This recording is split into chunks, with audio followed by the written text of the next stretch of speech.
ഒരു chemical equation എങ്ങനെ balance ചെയ്യാം എന്ന് നോക്കാം.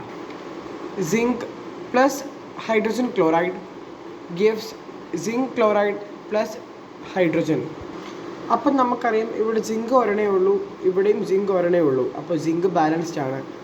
പിന്നെ ഇവിടെ Cl ഒരെണ്ണേ ഉള്ളൂ, പക്ഷേ ഇവിടെ Cl വന്നപ്പോഴത്തേക്കും രണ്ടെണ്ണം ഉണ്ട്. ഇവിടെ H2 എന്നുമാണ്, ഇവിടെ H ഒരെണ്ണേ ഉള്ളൂ. അപ്പോൾ നമുക്കതെങ്ങനെ ബാലൻസ് ചെയ്യാം? ഇവിടെ H2 ആയ സ്ഥിതിക്കും ഇവിടെ Cl2 ആയ സ്ഥിതിക്കും നമ്മൾ ഇവിടെ ഒരു 2 ഇട്ട് കൊടുത്തു കഴിഞ്ഞാൽ അത് ബാലൻസ് ആയില്ലേ? ഇപ്പോൾ ഇവിടെ 2HCl ഉണ്ട്, 2Cl ഉണ്ട്, ഇവിടെ 2H ഉണ്ട്, ഇവിടെ 2Cl ഉണ്ട്, സിങ്ക് ഒരെണ്ണേ ഉള്ളൂ. അപ്പോൾ ഇത് ബാലൻസ് ആയില്ലേ? അപ്പോൾ നമുക്ക് ഇവിടെ എഴുതാം the above equation is balanced. ഒരെണ്ണം കൂടെ നോക്കാം. Fe plus HCl gives FeCl2 plus H2. അപ്പോൾ ഇത് നമുക്ക് എങ്ങനെ ബാലൻസ് ചെയ്യാം?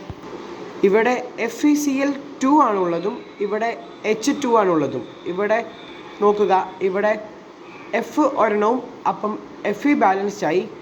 പിന്നെ വരുന്നത് HClൻ്റെ കാര്യം മാത്രം നോക്കിയാൽ മതി.